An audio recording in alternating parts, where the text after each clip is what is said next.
Capítulo 5. Luchas secretas. Problemas de familia. La familia disfuncional no es un descubrimiento reciente. Cuando examinamos el registro bíblico, podemos trazarla hasta el mismo comienzo de la existencia humana. Adán y Eva tuvieron dos hijos, Caín y Abel. Caín cultivó una mezquina envidia por la buena posición de su hermano delante de Dios, lo que brotó en resentimiento y floreció en odio. A pesar de la advertencia del Señor, el pecado está a la puerta, Génesis 4:7. La raíz de odio a la larga condujo al fruto del asesinato. Isaac, hijo del gran Abraham, tuvo gemelos con su esposa Rebeca. Esaú y Jacob lucharon en el vientre de su madre, lucharon por el favor de los padres como hijos, pelearon por la fortuna de la familia cuando jóvenes y engendraron dos naciones que se atacarían una a otra hasta el tiempo de Cristo y más allá. Herodes el Grande, descendiente de Saúl, se declaró a sí mismo rey de los judíos y para salvaguardar su reclamo ilegítimo al trono, trató de matar al niño Jesús, descendiente de Jacob. Esta fue una pelea familiar de proporciones épicas. Jacob tuvo 12 hijos, incluyendo su favorito, José. Los hermanos mayores del joven lo aborrecieron tanto que tramaron su asesinato con la intención genuina de realizarlo. Solo la conciencia a regañadientes de uno de ellos lo libró. En vez de matar a su hermano, lo desnudaron y lo echaron en un pozo seco, hasta que un conveniente tráfico de esclavos les quitó el problema de las manos por una sustanciosa ganancia. Para cubrir su crimen, los hermanos mancharon el vestido de muchos colores de José con sangre de cabra y convencieron a su padre de que lo había devorado alguna bestia salvaje. Los niveles y variedades de depravación en la familia pueden aturdir la imaginación. Conforme la población crece, el pecado crece y se extiende cada vez más.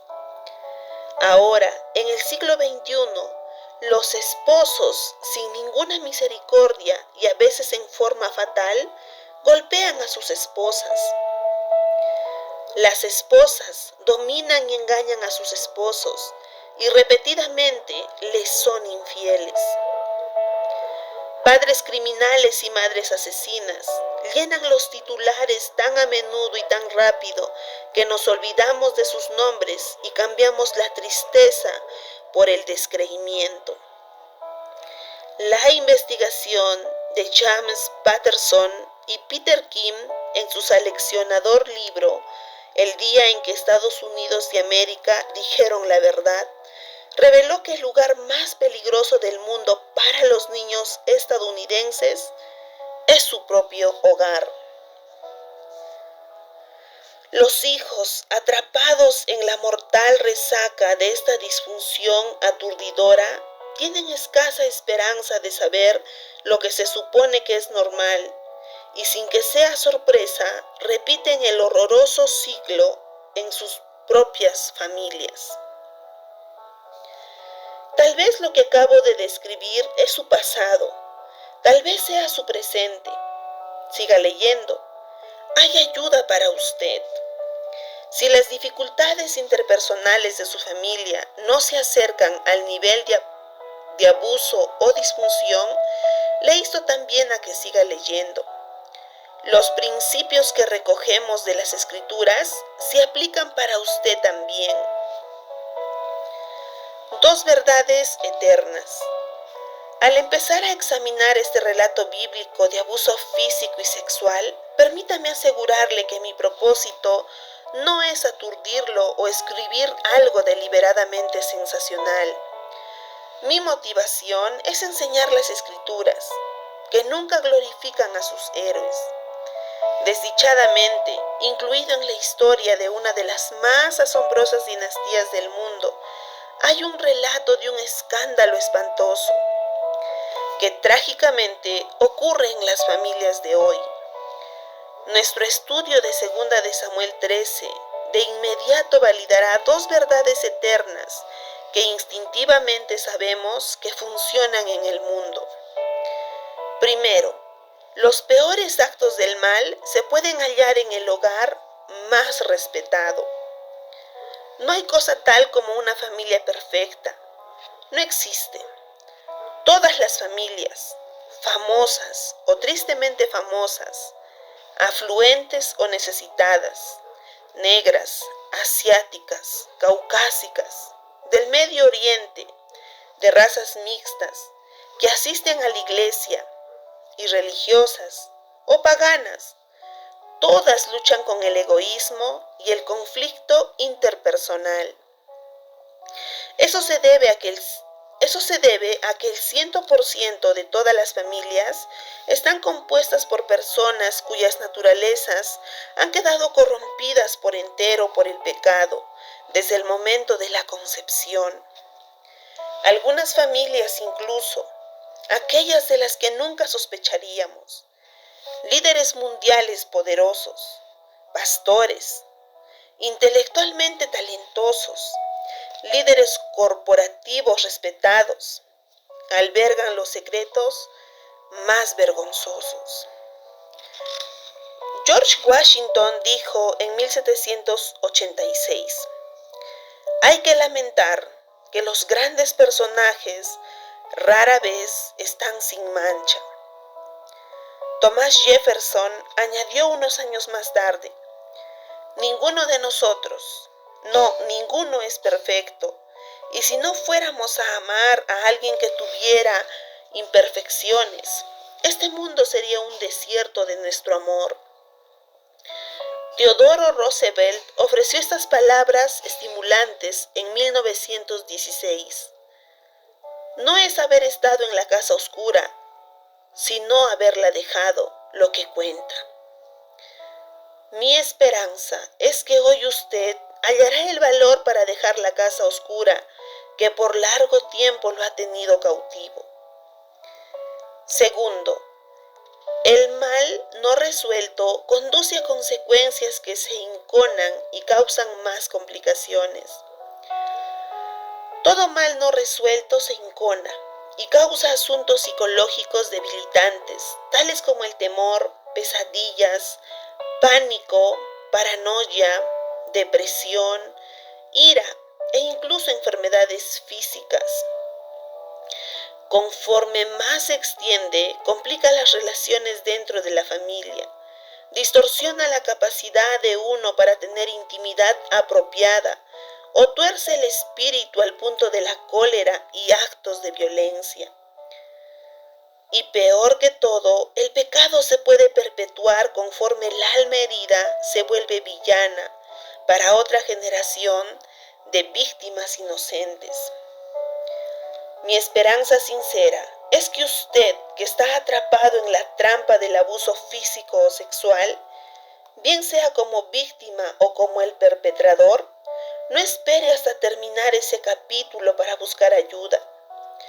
Los pecados, especialmente pecados como el abuso, nunca se resuelven solos. Solo se enconan y causan complicaciones futuras. Si, por otro lado, su hogar al presente está libre de disfunción, no se apresure demasiado para descontar la posibilidad. El abuso y otras formas extremas de problemas familiares no siempre son problemas de disfunción anterior en los hogares de los padres. No escribo esto para alarmarlo, sino solo para animarlo a tomar en serio la posibilidad, de modo que usted responda pronto y apropiadamente al mal cuando aparece. El drama vergonzoso.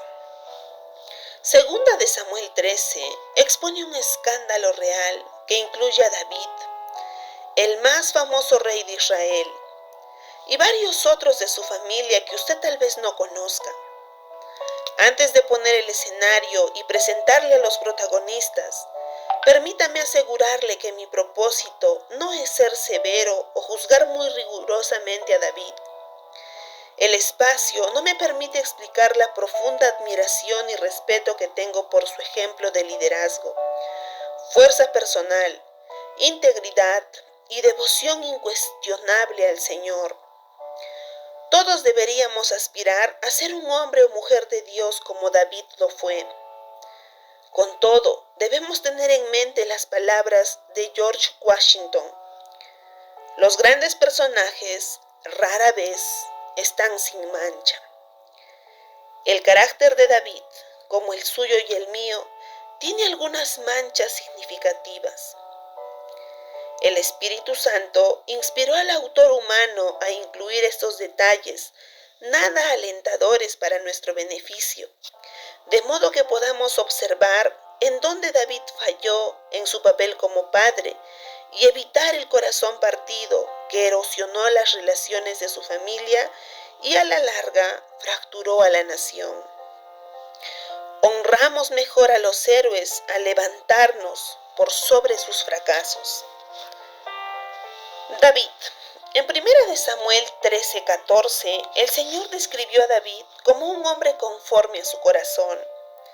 Era un guerrero valiente, poeta prolífico, rey generoso, líder magnético, asombroso administrador y siervo sensible de Dios, y polígamo.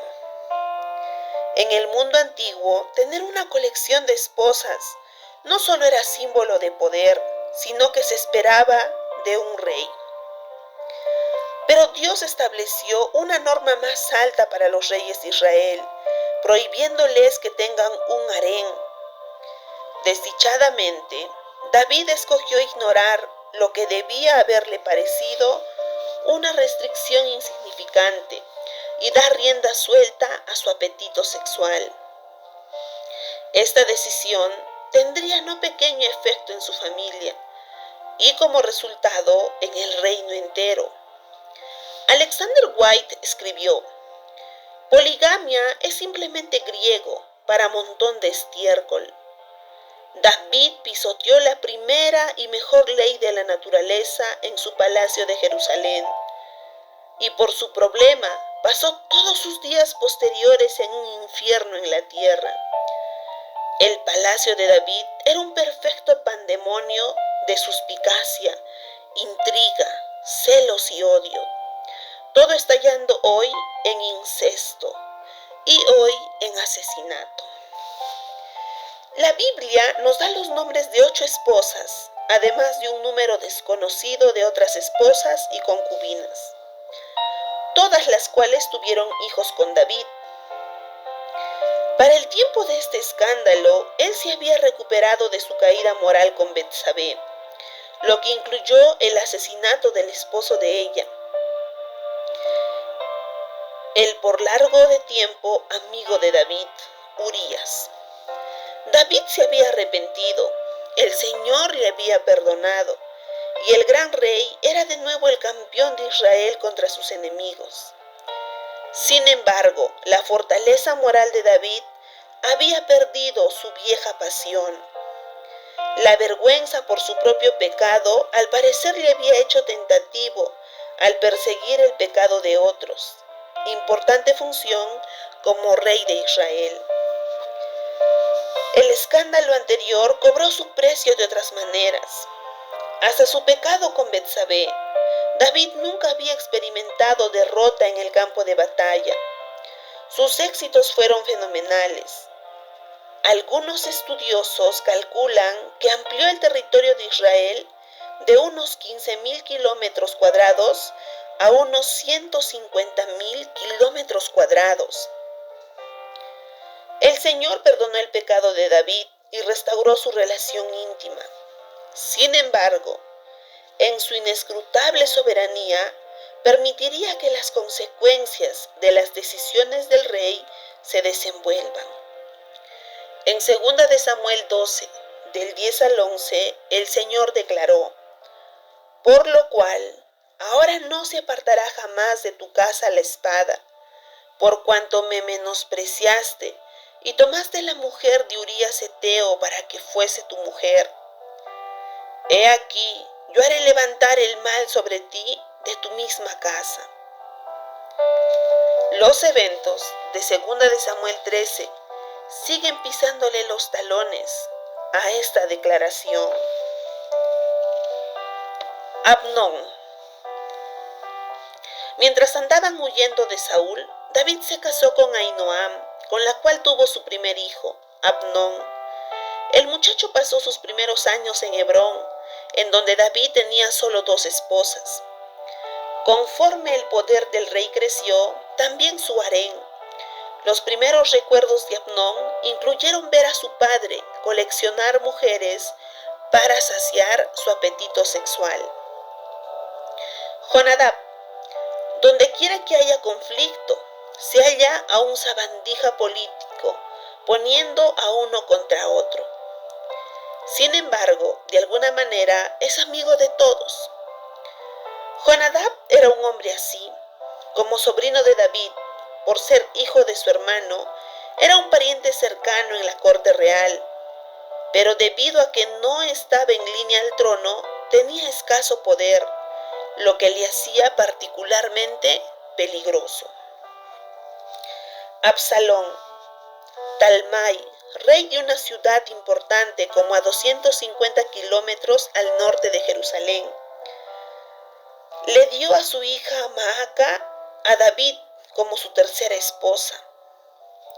David y Maaca tuvieron por lo menos 2 hijos, Absalón y su hermana menor Tamar.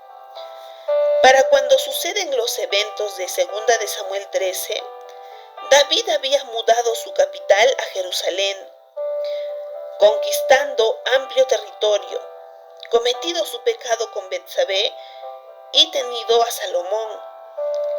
En medio de todo este caos doméstico, Absalón creció hasta ser un hombre con hogar propio y entrada sustancial de los rebaños que había adquirido. Al leer de la vida de David, sus muchas conquistas, su organización de la nación, su diplomacia, su participación en los asuntos de adoración y sus muchas esposas, se me ocurre que él tenía tiempo suficiente para concebir hijos, pero muy poco tiempo le quedaba para criarlos. Abnón y Absalón, efectivamente, no tuvieron padre. Tamar, la madre de Absalón, le dio a David una hermosa hija. Su belleza era la charla del palacio. Sabemos por el relato que Tamar era soltera y por consiguiente virgen, con toda probabilidad viviendo al cuidado de la casa de su padre. Ella también creció viendo el valor relativo de las mujeres y soportó la atmósfera desordenada de la casa real. Alexander White describió el medio ambiente de Abnón, Absalón y Tamar de esta manera: un pequeño círculo de parásitos celosos y tramposos, todos odiándose y detestándose uno al otro, reuniéndose alrededor de una de las esposas de David. Su influencia se extendió a los hijos. El complot vil. El relato empieza con una frase inocua. Aconteció después de esto, 2 de Samuel 13. Ocurre después de que los primeros hijos de David habían llegado a ser adultos. Después de su caída con Betsabé y subsiguiente restauración, y de seguido a una victoria promisoria sobre el perpetuo enemigo de Israel, los amonitas. Tómese nota de cómo el autor humano refleja el orden de los eventos. El Señor dijo: yo haré levantar el mal sobre ti de tu misma casa. David se recupera de la aflicción. Nace Salomón. David conquista a un obstinado enemigo. David vuelve del campo de batalla como rey conquistador. La buena fortuna y circunstancias agradables parecerían sugerir que los problemas familiares de David en su mayoría se habían acabado. Sin embargo, el estilo de vida de exceso sexual, cultivado en un periodo de 30 años ante los ojos de sus hijos, pone en moción una cadena extraña de eventos. La nueva versión internacional traduce este pasaje de la siguiente manera. Pasado algún tiempo, sucedió lo siguiente. Absalón, hijo de David, tenía una hermana muy bella que se llamaba Tamar, y Amnón, otro hijo de David, se enamoró de ella. Pero como Tamar era virgen, Amnón se enfermó de angustia al pensar que le sería muy difícil llevar a cabo sus intenciones con su hermana. Segunda de Samuel 13, del 1 al 2. Amnón deseaba a su media hermana, el mismo padre, madre diferente, y la quería para solo una cosa, relaciones sexuales. Es más, casi enloqueció dado a las fantasías por el cuerpo de ella. De ordinario, él podría haber saciado su lujuria como su padre lo había hecho, casándose con ella y haciendo de las suyas hasta que se aburriera. Pero ella era su media hermana, así que el matrimonio estaba fuera del cuadro en ese hogar judío. Pero la lujuria siempre halla una manera. El primo de Amnón, Jonadab, tenía una solución: violarla. Y Jonadab le dijo: acuéstate en tu cama y finge que estás enfermo, y cuando tu padre viniera a visitarte, dile: te ruego que venga a mí, mi hermana Tamar, para que me dé de comer, y prepare delante de mí alguna vianda, para que al verla yo la coma de su mano. Se acostó pues Amnón y fingió que estaba enfermo, y vino el rey a visitarle. Y dijo Amnón al rey: yo te ruego que venga mi hermana Tamar, y haga delante de mí 2 hojuelas, para que coma yo de su mano. Y David envió a Tamar a su casa, diciendo: ve ahora a casa de Amnón tu hermano, y hazle de comer. Segunda de Samuel 13, del 5 al 7. Tamar era inocente. Ella meramente obedeció la orden de su padre, desconociendo por completo el complot. Más tarde, los detalles revelan que ella era en verdad muy virtuosa. Y fue Tamar a casa de su hermano Amnón, el cual estaba acostado, y tomó harina y amasó e hizo hojuelas delante de él y las coció. Tomó luego la sartén y la sacó delante de él.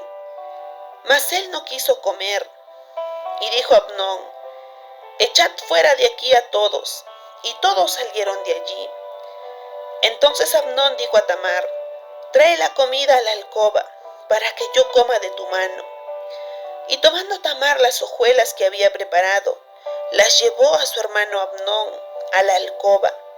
Y cuando ella se las puso delante para que comiese, asió de ella y le dijo: ven, hermana mía, acuéstate conmigo. Segunda de Samuel 13, del 8 al 11. Tal vez esto da mucho énfasis a los detalles, pero no puedo dejar de notar que el hecho de que Amnón agarró a su hermana empezó con una invitación. Pudiera haber sido que su mente estaba tan torcida por la lujuria y por una ausencia total de moralidad que en realidad pensó que ella podría aceptar sus avances. Tomen nota del completo contraste del carácter de Tamar al de su hermano. Me impresiona la respuesta de ella, sabia, razonada e incluso gentil. Estas son las palabras de una mujer sinceramente interesada en proteger la inocencia de su hermano tanto como la propia. Ella entonces le respondió: no, hermano mío, no me hagas violencia, porque no se debe hacer así en Israel. No hagas tal vileza, porque ¿a dónde iría yo con mi deshonra? Y aún tú serías estimado como uno de los perversos en Israel. Te ruego pues ahora que hables al rey, que él no me negará a ti. Mas él no la quiso oír, sino que pudiendo más que ella, la forzó y se acostó con ella. Segunda de Samuel 13, del 12 al 14. Su último ruego. Te ruego pues ahora que hables al rey. Yo hallo de manera especial que parte de corazón. Algunos han sugerido que bien sea las leyes que prohibían este matrimonio no se siguieron a que Tamar ignoraba la ley. Pero oigo sobre todo las palabras desesperadas de una joven asustada hasta el pánico, tratando de evitar que la violen, y luego luchando para preservar su virginidad, cualidad que tenía asombrosa significación en su tiempo y su cultura. Con todo, Amnón brutalmente violó a su media hermana, y su reacción llega a ser el primero de varios aturdidores contrastes. Luego la aborreció Amnón con tan gran aborrecimiento que el odio con que la aborreció fue mayor que el amor con que la había amado. Y le dijo a Amnón: levántate y vete. Segunda de Samuel 13:15. Tácito, el historiador antiguo, escribió: es en verdad naturaleza humana aborrecer al que uno ha lastimado. En mis años como pastor he descubierto que la culpa intensa produce bien sea genuino arrepentimiento u hostilidad alarmante, y rara vez algo entre uno y otra. A pesar de los ruegos de ella, Amnón no desperdició tiempo para echar a Tamar a la calle después de haberla usado como objeto para relaciones sexuales. Para él, la hermosa e inocente Tamar no era una persona, sino una cosa que usar y luego desechar. Sino que llamando a su criado que le servía, le dijo: échame a esta fuera de aquí y cierra tras ella la puerta. Y llevaba ella un vestido de diversos colores, traje que vestían las hijas vírgenes de los reyes. Su criado, pues, la echó fuera y cerró la puerta tras ella. Entonces Tamar tomó ceniza y la esparció sobre su cabeza, y rasgó la ropa de colores de que estaba vestida, y puesta su mano sobre su cabeza, se fue gritando. Y le dijo su hermano Absalón: ¿ha estado contigo tu hermano Amnón? Pues calla ahora, hermana mía, tu hermano es. No se angustie tu corazón por esto. Y se quedó Tamar desconsolada en casa de Absalón, su hermano. Segunda de Samuel 13, del 17 al 20. En la cultura hebrea antigua, la gente en aflicción se echaba ceniza sobre la cabeza y rasgaba sus vestidos. Era una señal de profunda angustia por una pérdida personal. Cuando Job experimentó la muerte de sus hijos y la pérdida de todo, incluyendo su salud, rasgó su túnica y se puso ceniza sobre la cabeza. Job 1:20. Tamar había perdido algo muy precioso para ella. Tómese nota de la respuesta de Absalón a la aflicción de Tamar. Al ver el vestido rasgado de su hermana y su cabeza con ceniza, su mente de inmediato fue a Amnón. Probablemente sabía de la petición de David y había visto sin duda la lujuria en la cara de Amnón. Los hombres rara vez dejan de notar esto, y ató cabos. Tanto como Absalón amaba a su hermana, tanto que más adelante le puso a una hija el nombre de ella. Probablemente contuvo su cólera solo por cuestión de la justicia que estaba seguro que su padre ejecutaría. Algunos han sugerido que las palabras de Absalón a Tamar fueron encallecidas o que él minimizó la angustia de ella. Se admite que en español, y sin el beneficio de una perspectiva antigua, sus palabras pueden parecer ligeras. Sin embargo, sus acciones posteriores revelan que lo que le sucedió a ella era mortalmente serio para él. En el contexto de este relato, es mucho más probable que sus palabras tenían el propósito de calmar a su hermana, que comprensiblemente estaba histérica. Sus palabras reflejan su confianza en el sistema patriarcal de justicia que gobernaba a la sociedad hebrea. Pues calla ahora, hermana mía, o sea, cálmate, todo será resuelto a su debido tiempo. Tu hermano es, o sea, debido a que este asunto no se complica por la política de tratar con familia de otro patriarca, la justicia será rápida y segura. No se angustie tu corazón por esto. Literalmente, no pongas tu corazón en este asunto. O sea, no pienses que tu vida se ha acabado. La justicia caerá y te vindicará. En esos días, la familia dispensaba justicia cuando uno de los suyos cometía un crimen. Si una persona cometía una ofensa contra alguien fuera de la familia, se esperaba que el patriarca le exija cuentas. Si el patriarca rehusaba hacer esto, la familia ofendida apelaba el asunto al rey, que implacablemente impondría la ley. En este caso, el patriarca, de tanto Tamar como Amnón, era también el rey. Absalón tenía toda razón para esperar que David ejecutara justicia rápidamente. El complot asesino. Como hijo, Absalón esperaba que su papá quisiera a Tamar lo suficiente como para intervenir. Los hijos necesitan padres que los protejan, que enfrenten con ellos las verdades difíciles y que hagan lo que es correcto, incluso a gran costo personal. Necesitan un héroe.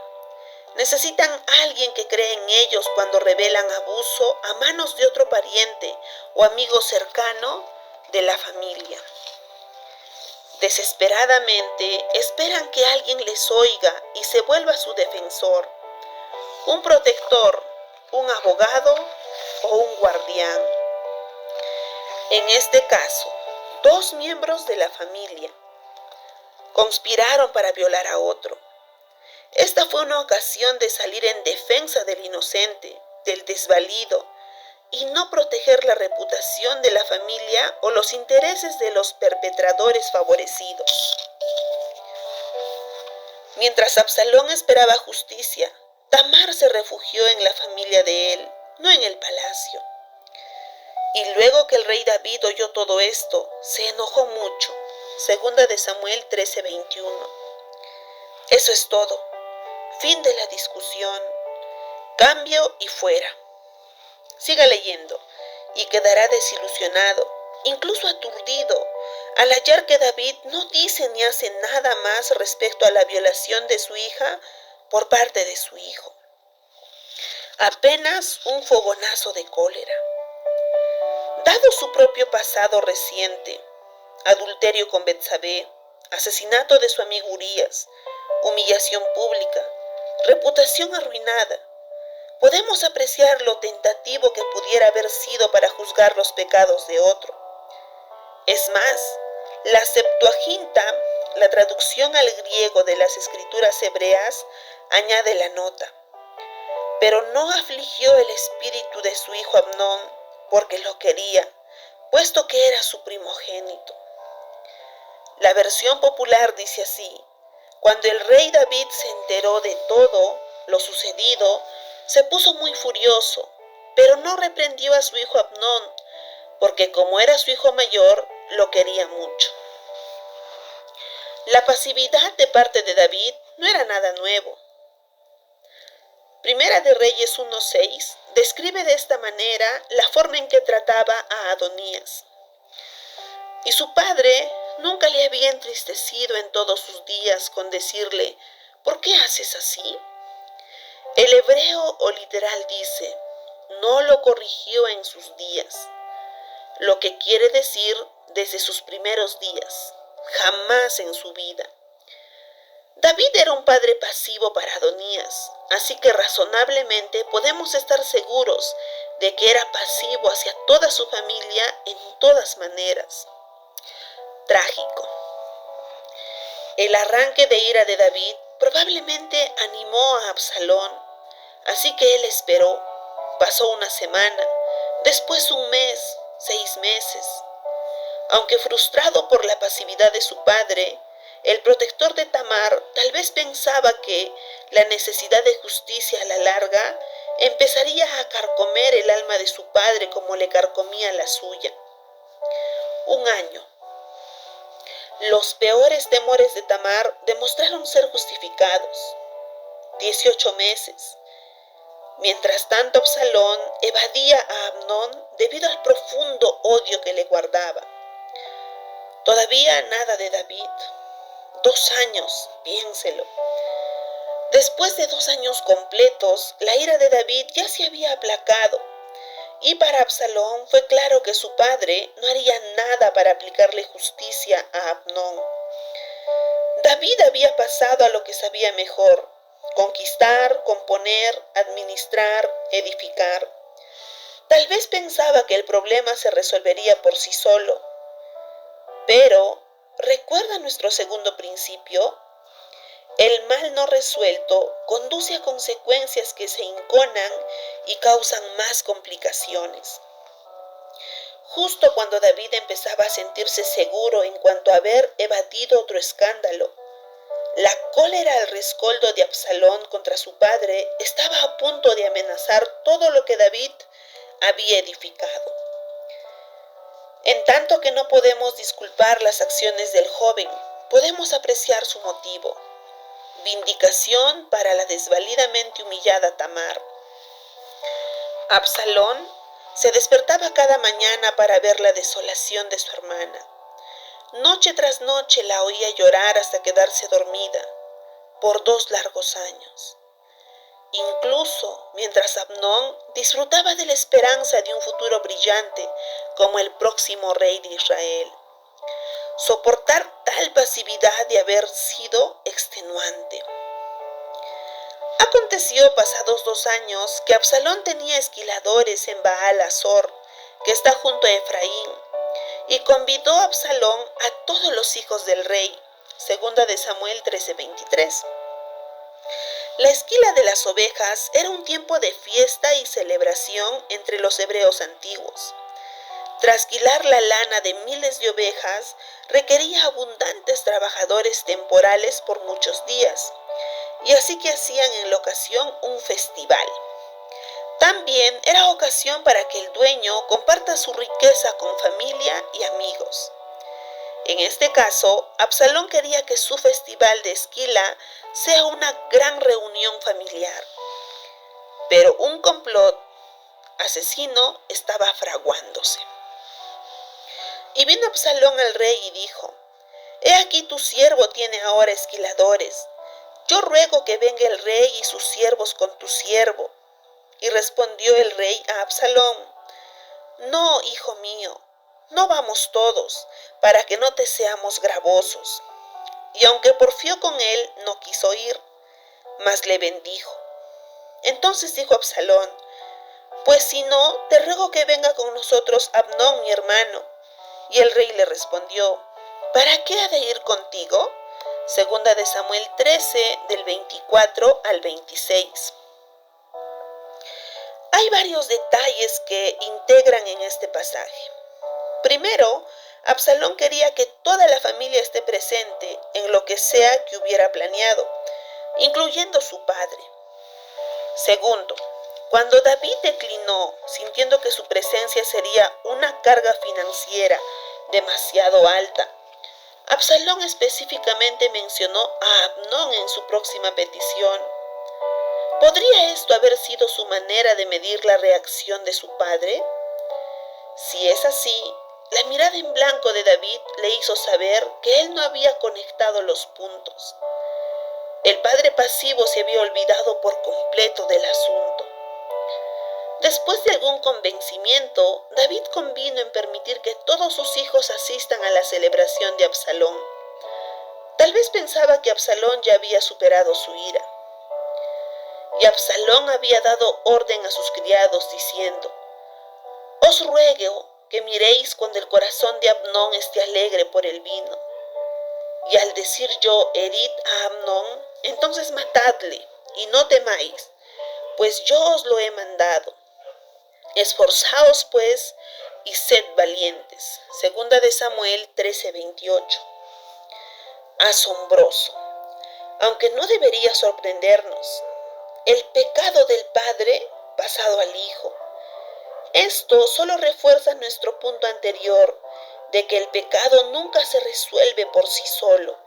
Es preciso volver a visitar y tratar el pecado por completo.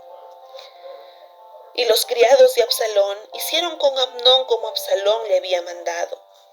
Entonces se levantaron todos los hijos del rey y montaron cada uno en su mula y huyeron.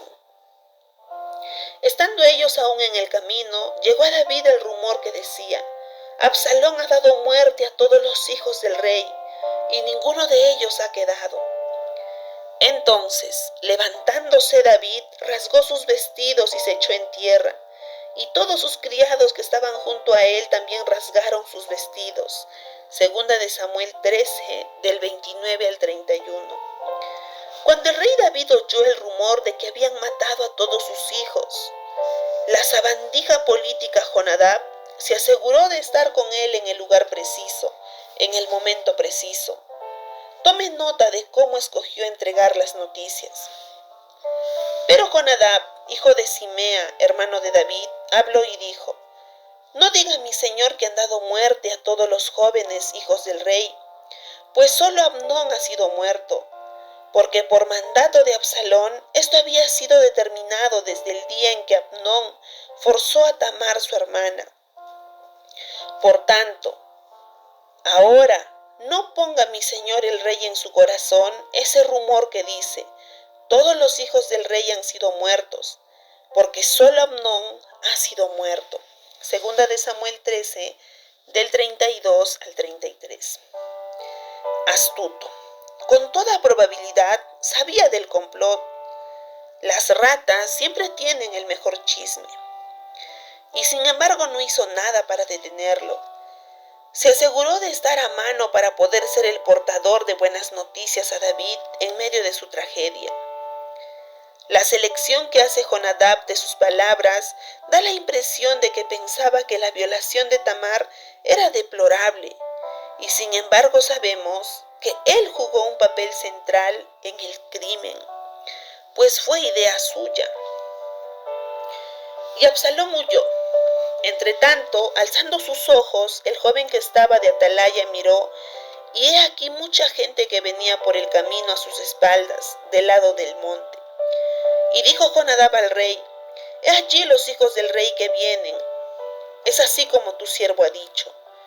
Cuando él acabó de hablar, he aquí los hijos del rey que vinieron, y alzando su voz lloraron. Y también el mismo rey y todos sus siervos lloraron con muy grandes lamentos. Mas Absalón huyó y se fue a Talmai, hijo de Amiud, rey de Gesur. Y David lloraba por su hijo todos los días. Así huyó Absalón y se fue a Gesur, y estuvo allá 3 años. Segunda de Samuel 13, del 34 al 38.